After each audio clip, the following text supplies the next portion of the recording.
Sebuah kisah dari selatan Jawa. Kisah bagaimana wilayah yang kering ini hidup dari segudang potensi wisata. Berbatasan langsung dengan Samudra Hindia, pantai di Gunung Kidul mampu memikat para peselancar dengan ombaknya.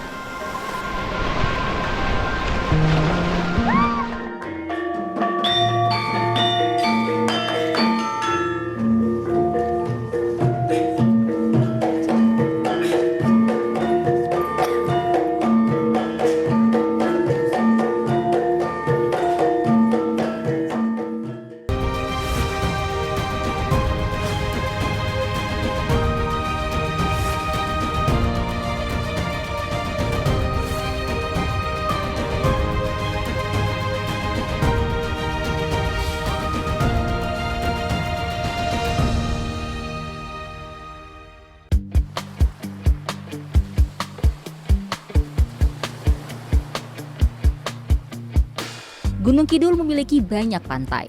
Salah satu pantai yang banyak mengundang minat wisatawan adalah Pantai Wediombo. Terletak di Desa Jepitu, Girisubo, Gunung Kidul. Pantai ini berjarak sekitar 80 km atau 2 jam perjalanan dari kota Yogyakarta melewati jalan lintas selatan. Pantai Wediombo dikelilingi pegunungan batu karang dan pasir putih. Merupakan wilayah konservasi, pantai ini masih terjaga keasriannya.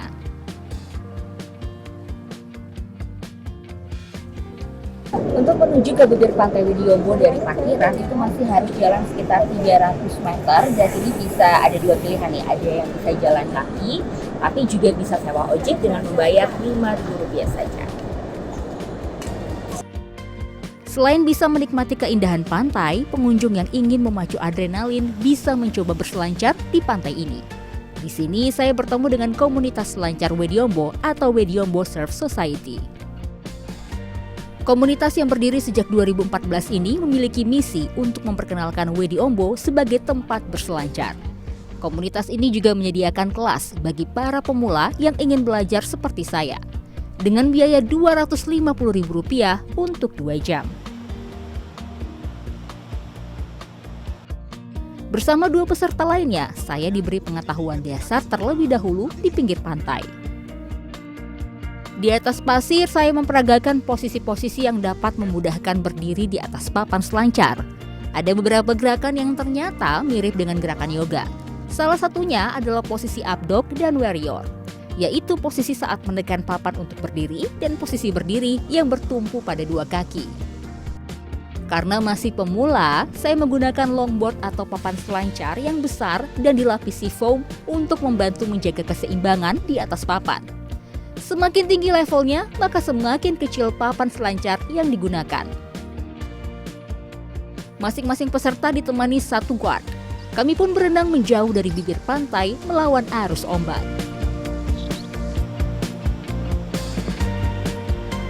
Setelah berada di bagian tengah, kami harus menunggu ombak yang tepat sebelum beraksi. Dan ini dia nih percobaan pertama saya.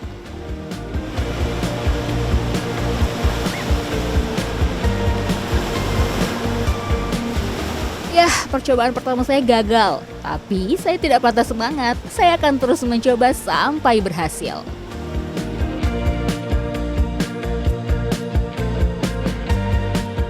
Dan akhirnya saya berhasil berdiri di papan selancar.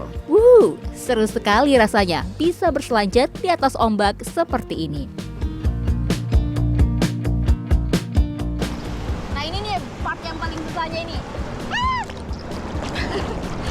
Melawan ombak ya, karena untuk mencapai ke tengahnya itu untuk bagian selancarnya itu kita harus mencari ombaknya dulu, harus pergi ke tengah dan berenang melawan ombaknya itu adalah part yang lumayan susah dan yang paling susah buat saya. Tapi tadi sudah coba berkali-kali, untungnya dapat berdiri lah, bisa berdiri 3-4 kali ya Mas Ayung ya? Ya. Lumayan lah. Ayo kita mencari ombak lagi. Ayo Mas Ayung.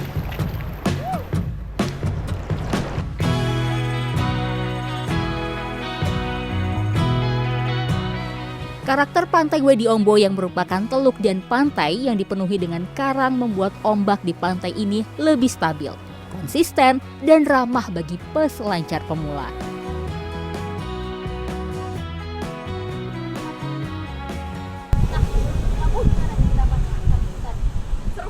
seru banget karena meskipun ini first timer buat aku, tapi ternyata sangat ramah bagi pemula ya. Mas-mas yang ngajarin juga sabar banget, penuh teliti, jadi kayak nggak takut deh nyobain surfing di sini. Kalau menurut kamu Radio Ombol itu gimana Mbak pantainya? Pantainya menurutku apa aja ada di sini, ada anak-anak main di sini juga ramah. Terus habis itu bisa buat renang, bisa buat surfing, bisa buat ngecamp juga, ada teman-teman yang ngecamp di sini. Jadi top banget buat Radio Ombol. Saat berselancar, saya ditemani Ayong. Ayong yang berusia 21 tahun ini adalah anggota komunitas peselancar Wedi Ombo termuda. Ia juga merupakan atlet selancar andalan Wedi Ombo. Pekerjaan ayahnya sebagai nelayan membuat Ayong sering main ke pantai. Ia tertarik mencoba berselancar setelah melihat turis asing beraksi di Wedi Ombo.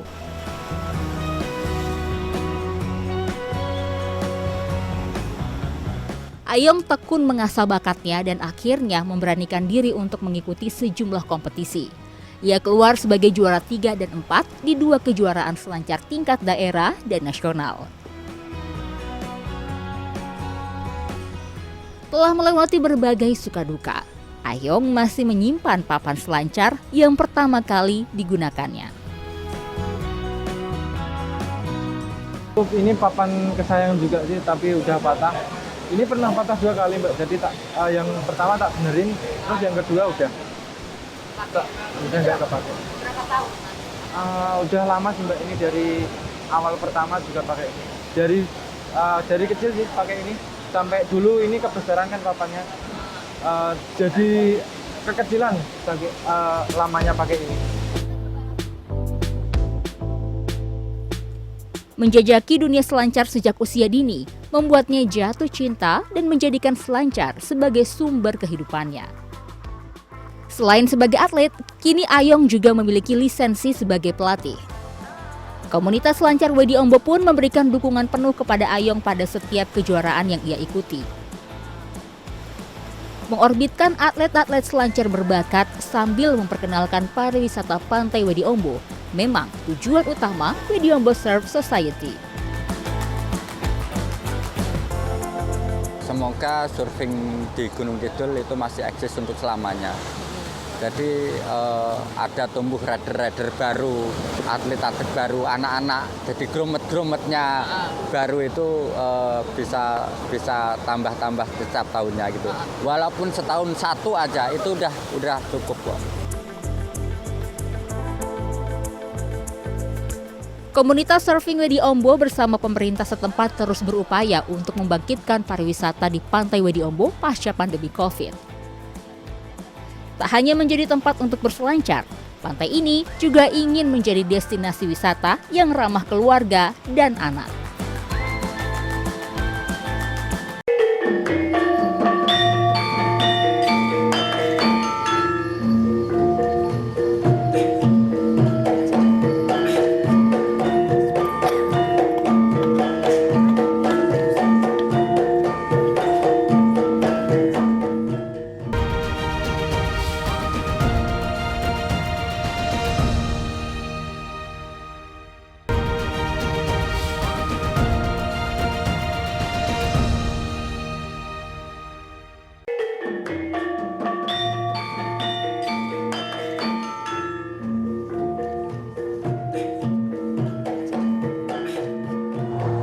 Gagah perkasa, itulah rupa yang ditunjukkan Muharningsi kala ia memerankan Klono, sang tokoh klasik dalam tarian topeng khas Bobong.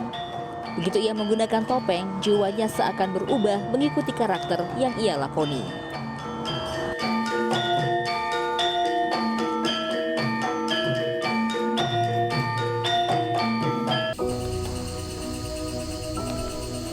Muharningsi merupakan salah satu penari topeng klasik di Dusun Bobong Gunung Kidul.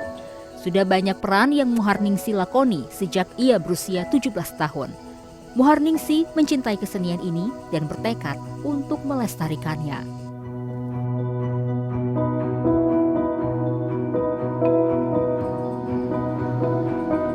Karena saya ada minat untuk melestarikan kesenian di dusun ini. Kalau sini kan turun-temurun dari nenek moyang dulu, gitu. Dulu Mbak awalnya belajar itu dari siapa? Dari kakek. Iya. Penari, tapi sudah tidak ada sekarang. Usianya 44 tahun. Tetapi Muharningsi adalah penari tokoh topeng klasik termuda di Dusun Bobung. Ia menghadapi kesulitan dalam meneruskan kesenian ini. Generasi muda saat ini tidak lagi tertarik pada tarian klasik. Mereka lebih berminat pada tari kreasi yang lebih dinamis dan modern. Susah untuk ngajarnya ke seni klasik itu. Ya mungkin tingkat kesulitannya mungkin ya nggak minat lah. Ini sementara saya tarik ke kreasi dulu. Dari kreasi nanti saya tarik ke klasiknya. Sedikit masuk ke klasik. Berkembang di Gunung Kidul pada abad ke-17, dulunya tari klasik hanya dilakukan oleh orang-orang tertentu dan dalam momen tertentu. Namun, seiring perkembangan zaman, tari klasik bisa dilakoni dan ditonton oleh siapa saja. Salah satu tokoh klasik yang melegenda adalah Klono. Klono merupakan seorang kesatria yang gagah dan berani. Tarian yang dilakoni Muharningsi dan Sumadi ini mengisahkan sang kesatria sedang dimabuk cinta.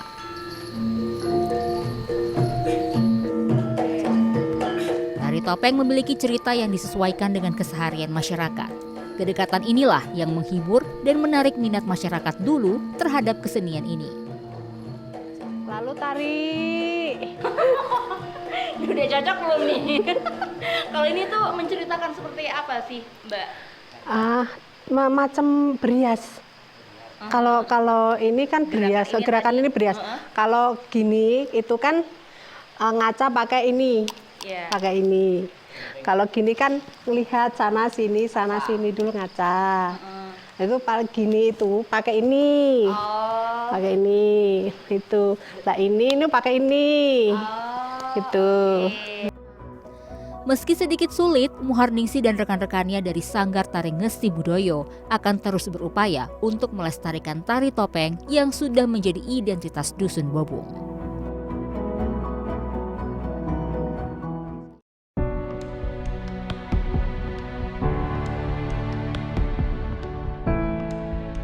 Tarian tak hanya menjadi satu-satunya karya luhur yang lahir dari Dusun Bobung. Dusun Bobung, Kecamatan Patu, Kabupaten Gunung Kidul, juga merupakan rumah para pengrajin topeng.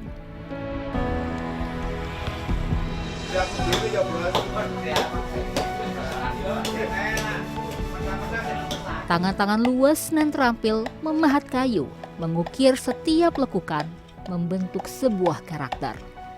Menurut legenda, dulu ada seorang yang biasa disapa Mbah Garso. Ia membuat topeng ini dan kemudian mengajarkannya kepada menantunya. Itu memang ada Mbah Karso namanya membuat topeng. Tapi cara membuatnya itu tidak bisa dilihat oleh umum. Sehingga beliau membuatnya di dalam sentrong. Kalau istilah sekarang kan di kamar. Tahu-tahu beliau menjual topengnya bisa membeli ini itu.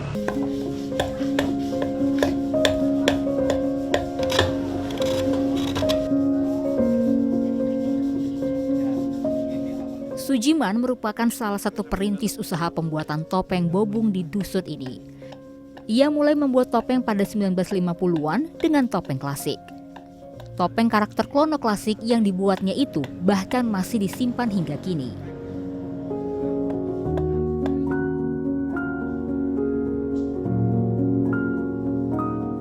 Kecintaan terhadap karya seni topeng membuat Sujiman mengajarkan teknik pembuatan topeng kepada warga di kampungnya dan membangun komunitas pengrajin topeng. Dibutuhkan keahlian khusus dalam pembuatan topeng ini. Alat-alatnya pun dirakit secara mandiri oleh warga Dusun Bobung. Topeng ini dulunya dibuat khusus untuk tarian topeng. Namun, seiring berkembangnya zaman, topeng ini pun memiliki pergeseran fungsi. Kini tak hanya menjadi properti khusus tarian, melainkan sebuah hiasan dengan nilai kearifan lokal yang tinggi. Nah, daya beli topeng klasik kan menurun, sehingga saya berpikir berarti saya harus bisa membuat topeng yang bukan klasik, tapi tujuan saya untuk hiasan atau untuk souvenir. Sehingga saya mencoba memberanikan diri merubah topeng klasik menjadi topeng modern. Jenis-jenis topeng di Dusun Bobung terus berkembang. Batik sebagai ciri khas Jawa dipadukan dengan topeng kayu melahirkan karya seni baru yang menjadi ciri khas dusun ini. Membatik di media kayu juga menjadi sebuah keterampilan baru. Kalau biasanya membatik itu di kain, di dusun Bobong ini mereka membatiknya di kayu, di topeng seperti ini. Nah, ini yang belum jadi, ini tadi karya saya. Hasilnya nanti kalau sudah jadi itu seperti ini, cantik ya. Mbak, kalau boleh tahu nih tingkat kesulitannya dan perbedaannya saat membatik di kain dan di kayu, susahan mana Mbak? Kalau pada dasarnya itu sama ya Mbak. Jadi intinya itu sama, dari bahan, terus proses itu sama persis seperti batik kain. Tapi yang membedakan cuma medianya ini di kayu. Kalau di kayu lebih mudah Mbak. Karena apa? Karena datar kan medianya. Tapi kalau di kain itu lebih sulit. Itu. Ya, karena kainnya bertekstur ya. Terus proses pewarnaan itu yang berbeda. Kalau yang kayu itu dari warna tua ke yang muda, tapi kalau yang kain itu dari warna muda ke tua. Tak hanya pada topeng, motif batik juga bisa ditemukan di karya seni pahatan kayu lainnya. Ada yang berupa souvenir berbentuk hewan, hingga furniture rumah seperti tempat tisu dan baki. Kerajinan tangan tradisional yang lahir di tempat ini mengantarkan dusun ini menjadi sebuah desa destinasi wisata budaya oleh pemerintah Kabupaten Gunung Kidul sejak 2001. Pemerintah pun melakukan berbagai upaya untuk memperkenalkan tradisi dan budaya dari dusun Bobong. Setiap ada kegiatan-kegiatan yang ada di sini, kami tentu akan selalu ya kalau minimal cindera mata dari kami mesti pesan di sana. Nanti ada contoh-contoh cindera mata yang kami coba pesan di sana melalui Dinas Perdagangan, bagaimana kita akan mengkolaborasikan pasar mereka di pasar lokal dan pasar internasional. Jadi di pasar lokal nanti akan kami dorong seperti yang coba ide kami itu, bagaimana nanti semua toilet yang ada di Gunung Kidul nanti kalau pria masang topeng pria, kemudian wanita topeng wanita. Tingginya jiwa seni warga dusun Bobong selaras dengan keindahan alam yang dimiliki dusun ini. Desa wisata Bobong pun menjadi sebuah destinasi wisata lengkap di Kabupaten Gunung Kidul.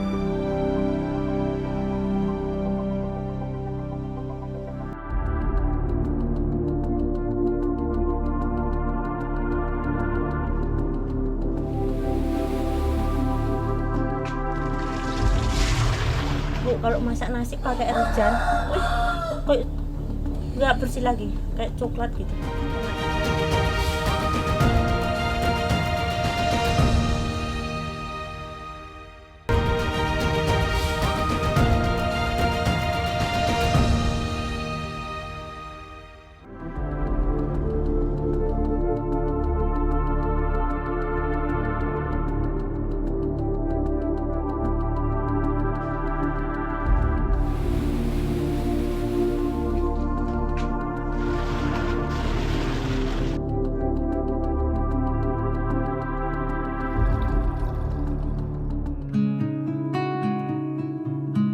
Gunung Kidul merupakan kabupaten di daerah istimewa Yogyakarta dengan luas wilayah 46% dari luas provinsi.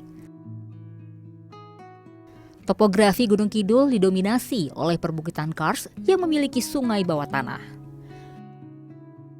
Saat ini terdapat 5 sungai bawah tanah yang dimanfaatkan perusahaan daerah air minum sebagai sumber mata air untuk dialirkan ke rumah-rumah warga.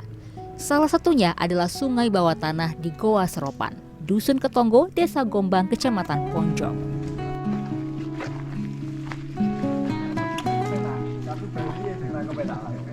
Gua Serapan merupakan sebuah gua batu kars. Di mulut gua saja saya sudah terpana dengan pemandangan stalaktit yang menjuntai indah.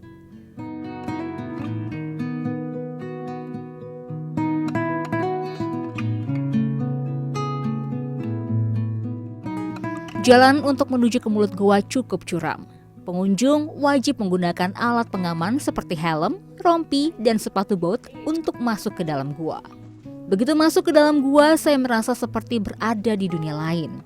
Di sini, saya bisa melihat dengan jelas batu kapur atau kars khas Gunung Kidul. Terdapat banyak batu tetes atau stalaktit yang berusia puluhan bahkan ratusan tahun tergantung indah menghiasi langit-langit Gua Seropan. Beberapa stalaktit sengaja dipotong untuk membuka jalan menuju sungai.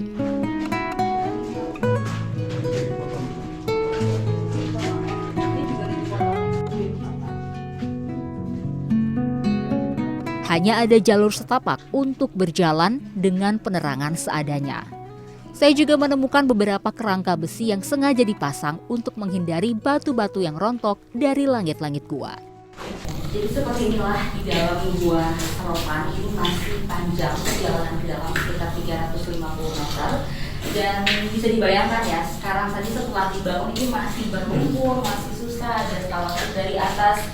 Dan kita masih harus menunduk-nunduk untuk masuk. Bisa dibayangkan bagaimana orang-orang zaman dulu yang masuk harus mengambil air secara manual dan belum di pondasi, belum jalannya belum rata. Ini luar biasa sekali yang zaman dulu, Pak. Ini tahun berapa, Pak? Ini mulai dikerjakan oleh PDAM?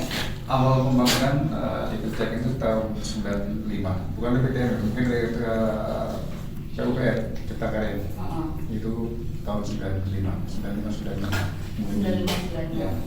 Dan setelah itu tahun 99 itu baru penyempurnaan ya, ya? Ini terus termasuk tahun 2023 ini ya, kita juga ada penambahan produksi dari sumber yang nanti akan kita lihat. Setelah dibangun pada 1995, PDAM langsung menggunakan sungai di goa ini untuk menyalurkan air ke rumah warga pada 1996. Debit air di sungai bawah tanah Gua Seropan mencapai 950 liter per detik. Begitu tiba di sungai, saya langsung bisa melihat betapa derasnya aliran air di sungai ini. Jadi inilah isi dari sungai Gua Seropan. Inilah air yang digunakan dan dialirkan ke rumah-rumah warga. Pak, kalau kita lihat ini kan alirannya sangat deras. Tapi bagaimana dengan tingkat kejernihannya, Pak? Sungai bawah tanah Seropan ini adalah salah satu sungai yang kita manfaatkan untuk memenuhi kebutuhan air masyarakat. Kalau kita lihat, airnya cukup jernih. Dan hasil pengukuran kami terakhir itu kejernihannya kurang lebih 0,3 NTU. Satuannya NTU. Jadi itu sangat jernih. Terdapat 7 pipa besar utama yang menyalurkan air ke rumah warga. Hingga kini, sungai bawah tanah Gua Seropan telah mendistribusikan air ke 4 kecamatan di Gunung Kidul atau sekitar 17.000 rumah dengan penggunaan air baru mencapai 180 liter per detik. Gua Seropan adalah satu dari 5 sungai bawah tanah yang dikelola oleh PDAM Tirta Handayani. Per Desember 2023, jumlah pelanggan PDAM di Gunung Kidul mencapai 60.000. Jumlah ini hanya 23% dari keseluruhan wilayah di Gunung Kidul. Sumber mata air di Gunung Kidul cukup melimpah, namun sulit didistribusikan karena letaknya jauh dari permukaan tanah. Jadi untuk bisa mencapai ke masyarakat itu perlu beberapa kali pemompaan, dan itu seluruh Gunung Kidul ini PDAM menanggung beban listrik itu kurang lebih 2,5 miliar per bulan. Per bulan. Selain sungai bawah tanah, terdapat beberapa sumber air lain yang digunakan warga, seperti mata air, sumur dangkal, sumur dalam, hingga PAM desa. Sambungan air ke rumah warga baru mencapai 88%. Dusun Temu Irang 2, Desa Giri Suko, Kecamatan Panggang, merupakan salah satu wilayah yang belum mendapat aliran air. Warga masih harus membeli air bersih untuk memenuhi kebutuhan sehari-hari.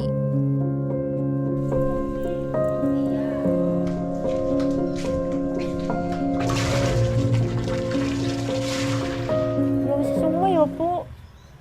Pokoke wis suwe. Selamane aku ning kene iki ya mesti tuku banyu, cari air, kalau enggak mandi di sungai sana jauh. Padahal adikku itu udah PAM kesini dekat, Bu. Aku sing tak butuhke banyu, Bu. Arek ora dibantu beras, duit banyu. Kula dibantu beras, Bu. Nek ora ning banyu liwet ngapa? Ngono wae. Banyu, Bu, sing penting. Selain sungai, Martiem dan warga lain biasanya terpaksa menggunakan air dari telaga dekat rumah mereka. Padahal air di telaga tersebut sangat keruh.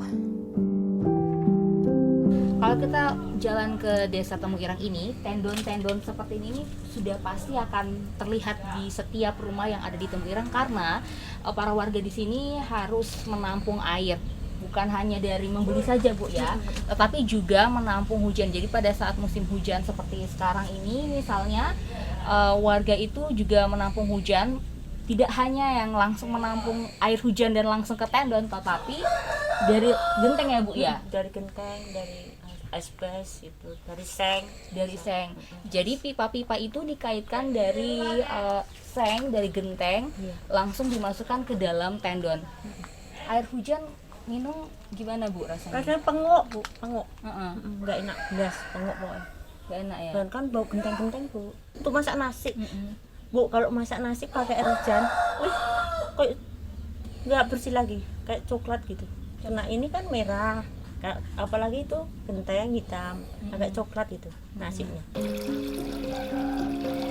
Untuk membeli air bersih, Martiem harus membayar sebesar Rp150.000 untuk satu tangki air berukuran 5.000 liter. Ongkos membeli air itu pun terasa berat baginya yang berprofesi sebagai petani, apalagi pada saat musim kemarau panjang. Jadi kalau kita kalikan hasil panen ibu dalam 1 tahun pun itu hanya bisa membeli 1 tangki air lebih, karena 1 tangki itu harganya sekitar 130.000 sampai 150.000. Sementara untuk kebutuhan rumah tangga ibu ya, untuk kebutuhan airnya itu biasanya dalam 1 bulan itu mencapai 2 tangki air. Pemerintah setempat mengakui saat ini masih berusaha untuk memenuhi kebutuhan air warga Gunung Kidul. Kondisi topografi Gunung Kidul membuat pemerintah harus mengeluarkan biaya ekstra untuk mendistribusikan air ke rumah warga.